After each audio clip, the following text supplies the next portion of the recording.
आज आप एक सवाल का जरा ऑनेस्ट जवाब दीजिए। अगर मार्केट अगले 2 साल में 30% गिर जाए तो आपके पोर्टफोलियो को रिकवर करने का कितना टाइम मिलेगा? अगर आप 50 इयर्स की एज के आसपास हैं तो जवाब 10 में से 8 बार होगा, ज्यादा टाइम नहीं है।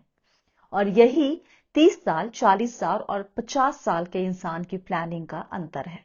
क्योंकि सच ये है, आपके 50s फाइनेंशियल प्लानिंग के लिए सबसे क्रिटिकल डेकेड होते हैं। और अगर आप अभी स्मार्ट मूव्स लेते हैं तो रिटायरमेंट को फाइनेंशियली स्ट्रांग और स्ट्रेस फ्री बना सकते हैं। अब सोचिए, जो 30 साल का है उसकी फाइनेंशियल प्रायोरिटी क्या है? करियर ग्रोथ हुई, घर खरीदना, शायद शादी। 40 का है तो बच्चों की एजुकेशन है, लोन लिया है, रीपेमेंट शुरू हुआ है। और जो 50s में है उसके लिए गेम कंप्लीटली बदल चुका होता है। प्रायोरिटी अब सिर्फ और ज्यादा कमाना नहीं रहती, प्रायोरिटी बन जाती है जो कमाया है, जो बचाया है, उसको प्रोटेक्ट कैसे करें, रिटायरमेंट के लिए तैयार कैसे हो और बिना किसी फाइनेंशियल टेंशन के अगले 30 साल कैसे जिए।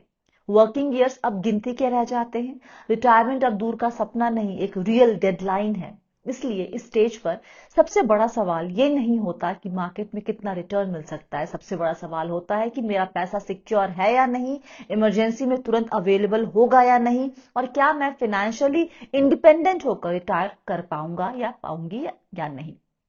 आज की वीडियो में हम एग्जैक्टली यही समझेंगे कि अगर आप अपने लेट 40s या 50s में हैं तो आपकी फाइनेंशियल स्ट्रैटेजी कैसी होनी चाहिए, कॉर्पस कितना होना चाहिए, लोन्स कैसे हैंडल करें, इंश्योरेंस कितना रखें, पोर्टफोलियो को कैसे रिस्ट्रक्चर करें और कैसे इंश्योर करें कि रिटायरमेंट कंफर्टेबल हो, कॉम्प्रोमाइज वाली नहीं। तो चलिए शुरू करते हैं। 50s में आने के बाद बिगेस्ट रिस्क ये नहीं रहता कि रिटर्न्स कम मिल रहे हैं। असल रिस्क होता है रिटायरमेंट से ठीक पहले मार्केट का तेज गिर जाना, क्योंकि उस वक्त रिकवर करने के लिए टाइम बचता नहीं है। ये बात समझ में आते ही इन्वेस्टमेंट्स को देखने का नजरिया बदलना ही पड़ता है। अब गेम रिटर्न चेस करने का नहीं, गेम है कैपिटल प्रोटेक्शन और डाउनसाइड रिस्क मैनेजमेंट का।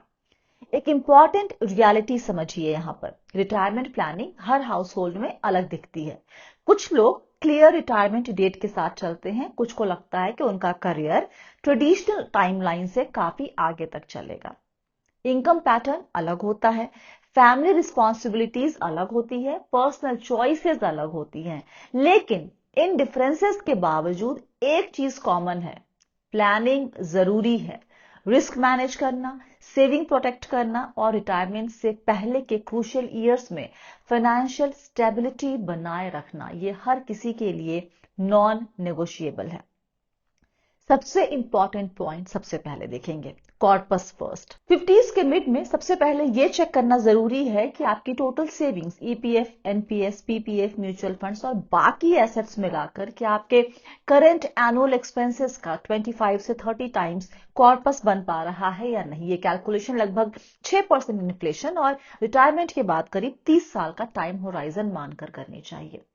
इसके लिए रिटायरमेंट कैलकुलेटर्स की आप मदद लीजिए। इस स्टेज पर रिटायरमेंट प्लानिंग को डिले करना बहुत कॉस्टली हो सकता है। अब टाइम कम है, इसलिए डायरेक्शन क्लियर होनी चाहिए। लोन्स ऑप्टिमाइज करें, मंथली एक्सपेंसेस को ऑनेस्टली रिव्यू करें, नॉन एसेंशियल खर्च कट करें और जो सरप्लस बचे उसे रिटायरमेंट सेविंग्स की तरफ रीडायरेक्ट करें।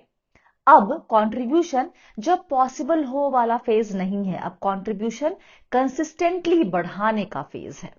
सिंपल रूल याद रखिए, डेट कम करें, एक्सपेंसेस कंट्रोल में रखें और रिटायरमेंट सेविंग्स को फास्ट ट्रैक करें। बोनस और इंक्रीमेंट का यूज लाइफस्टाइल अपग्रेड में नहीं, लोन रीपेमेंट और रिटायरमेंट फंड को बढ़ाने में करें। ईएमआई क्लीनअप इस फेज में बहुत जरूरी है। ईएमआई क्लीनअप की बात करते हैं। अब रिटायरमेंट तक लंबी टेन्योर वाली ईएमआईज कैरी करना सबसे कॉमन मिस्टेक्स में से एक है। लाइफस्टाइल अपग्रेड करने के लिए लिए गए लोन्स फाइनेंशियल फ्रीडम को डिले करते हैं। प्रायोरिटी क्लियर रखें, सबसे पहले हाई इंटरेस्ट पर्सनल लोन्स अगर है तो, और कार लोन्स को प्रीपे करें। अगर पॉसिबल हो तो होम लोन को रिफाइनेंस करके शॉर्टर टेन्योर में लाएं।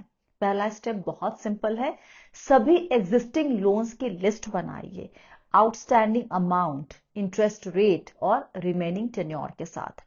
प्री पेमेंट की प्रायोरिटी उन लोन्स को दीजिए जिनका इंटरेस्ट 9 से 10% से ऊपर है। बोनस या एक्स्ट्रा सेविंग्स नई कार, गैजेट्स या लाइफस्टाइल में नहीं, पार्शियल प्री पेमेंट में लगाइए। होम लोन के केस में एम आइडियली ये होना चाहिए कि 60 की उम्र तक लोन खत्म हो जाए। अगर ये पॉसिबल नहीं है तो आउटस्टैंडिंग बैलेंस इतना कम होना चाहिए कि ईएमआई बिना एक्टिव इनकम के भी कंफर्टेबली पेड हो सके। Next is insurance check. India में मेडिकल इन्फ्लेशन हेडलाइन सीपीआई से काफी ज्यादा रहती है, अक्सर 8 से 12% के रेंज में। मेट्रो या बड़े शहरों में मेजर हॉस्पिटलाइजेशन का कॉस्ट एक एपिसोड में 6 से 10 लाख रुपए से ऊपर चला जाता है। इसलिए एडिक्वेट हेल्थ इंश्योरेंस कोई ऑप्शन नहीं है, ये जरूरत है आपकी। 4-5 लाख का कवर अगर अभी तक है तो नहीं चलेगा। मेट्रो सिटी के लिए थंब रूल ये है, 15 से 20 लाख का बेस कवर रखिए और उसके ऊपर 20 से 30 लाख का सुपर टॉपअप। प्रीमियम बढ़ेगा तो उसके लिए थोड़ा रिसर्च कीजिए और कंपेयर कीजिए, लेकिन प्रीमियम बढ़ेगा, इस बात का ख्याल रखिए। पॉलिसी में रूम रेंट कैप्स नहीं होने चाहिए, अनरीजनेबल वेटिंग पीरियड्स नहीं होने चाहिए, रिस्टोरेशन या रिचार्ज बेनिफिट होना चाहिए और एक सेपरेट क्रिटिकल इलनेस कवर भी इस एज में आपके पास होनी चाहिए। टर्म इंश्योरेंस का रोल भी 50s में बदल जाता है। अब ये डेकेड्स तक इनकम रिप्लेसमेंट के लिए नहीं होता, अब इसका रोल है डिपेंडेंट्स को फाइनेंशियल शॉक से प्रोटेक्ट करना। कवर असेस करने का सिंपल तरीका है आउटस्टैंडिंग लोन्स, 5 से 7 साल के हाउस होल्ड एक्सपेंसेस और बच्चों की एजुकेशन कॉस्ट, अगर वो अभी डिपेंडेंट है तो उसके इक्विवेलेंट आपका कवर होना चाहिए। पोर्टफोलियो रीसेट जरूरी है।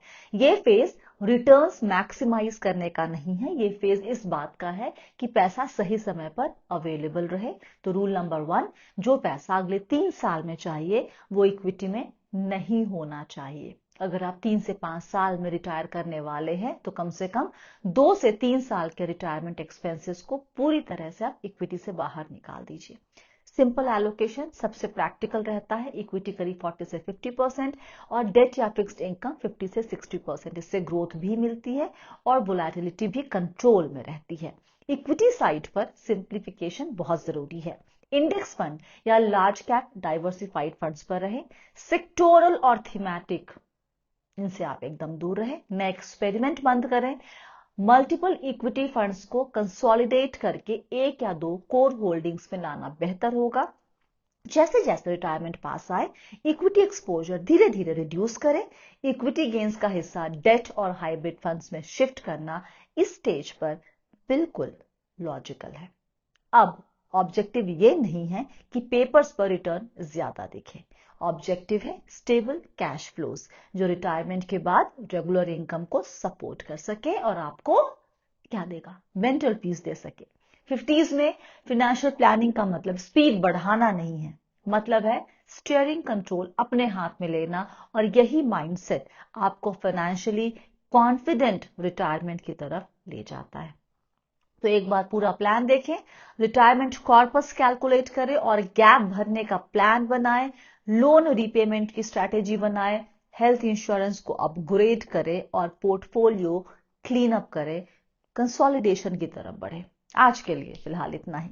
अगर आप अपने 50s में हैं और अनश्योर हैं रिटायरमेंट प्लानिंग को लेकर तो मैसेज करें 9148022073 पर या ईमेल करें ask@bewealthy.co.in पर।